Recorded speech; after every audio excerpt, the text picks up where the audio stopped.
kulanti wacan oo wanaagsan dhammaan saaxiibada ku taxan janalka Bashir Maxamuud Bardaro ku soo dhawaada barnaamijka xogaha xaqada isboortiga waxaan idinkugu soo gudbin doonaa warbixin xiiso leh oo kooban oo aan filayo in aad ka wada heli doontaan balse intaan u guda gelin fadlan subscribe like dheh oo la soco sheekooyinka iyo weliba warbixinada xiisaha badan ee aan halkan soo geliyo ku soo dhawaada warbixin xiiso leh oo ku qotanta sicirka suuqa ciyaartooyda daaqada kala iibsiga kaas oo ah mid isbeddelada la yaab leh ay ka dhacayaan kubadda cagta oo lahayd taxanayaal iyo soo jireen taariikheed oo hore ayaa markani waxay u muuqataa mid wax badan ay iska beddelayso marka si gaara looga hadlayo sicirka suuqa ee ciyaartooyda ayaa ahaa xilliyadii hore kuwo magacyo saameyn leh oo ka mid ah kuwa ugu fiicnaa ee sabanadaasi lagu iibsan jiray qiimo yar balse markani oo lagu guda jiro sanada 2019 waxay u muuqdaan kuwo dunida isbeddelo ballaaran ay sameynayso ciyaartooy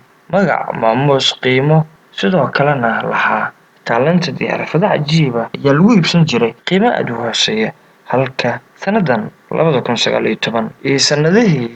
ka horreeyaba ciyaartooy da'yar kuwaas oo aan la aqoonin hanaankooda ciyaareed iyo weliba waxqabadkooda shakhsiyadeed iyo magacoodaba lagu iibsanayo lacaga waaliya oo caqliga u diidayo kuwaas oo laga yaabo hanaanka ciyaareed oo ay soo bandhigeen in kooxaha cusub ay ku biiriyaan ay gebi ahaanba ku fashilmaan balse sicirka suuqa ayaa sidaan noqday islamarkaana waxa uu yahay mid ka yaabinaya isbeddelada iyo weliba jaangoonta sicirka suuqa ee ciyaartooyda haddaba haddii aan dib ugu laabanno taariikhda waxa ay inoo sheegaysaa in ciyaartooy ay ka mid ahayeen Gennaro Gattuso, Kaka, Inzaghi, Sidorf, Pirlo iyo Cafu dhammaantood lagu gatay adduun gaaraya 103 milyan halka ciyaaryahan ay da'yarka 19 jirka ee lagu naanayso Neo Cristiano Ronaldo ee Joao Felix kooxda kubadda cagta ee Atletico Madrid ay ku soo iibsadeen adduun gaaraya 142 milyan taas oo ah wax aan isku dhaweyn isla markaana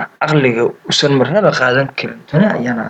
la yaabka iyo sidoo kale jaangoon la'aanta ee daaqada kala iibsiga ciyaartooyda 60 ciyaaryahan ayaana lagu iibsaday markii la isku dardaro qiimahooda 103 milyan halka hal ciyaaryahan oo weliba 19 jir ah Benfica ka yimid weliba aan sidaa loo garanaynin inkastoo uu yahay da'yar soo ifbaxaya haddana saameyntiisa ayaa ah mid weli dad badan aysan u bidhaansaneen balse Joao Felix ayaaba ka badan dhammaan 6daas ciyaartooy qiimihii lagu gato ahaa 113 milyan halka Joao Felix oo kaliya kooxda Raja Blancos ay ku iibsatay 142 milyan waana wax aan isku dhaweyn taasi oo ah la yaabka lagu arkay daaqada kala iibsiga dhammaan ciyaartooydaas ayaana AC Milan iyagu qayb ka ahaa waxaana ay ku iibsatay dhammaantood 103 milyan waa nambarkii 8aad ee Gennaro Gattuso nambarkii 22aad ee Kaka nambarkii 9aad ee Inzaghi nambarkii 20aad ee Sidorf nambarkii 21aad ee Pirlo iyo nambarkii 2aad ee Cafu dhammaantoodna waxay ahaayeen ciyaartooy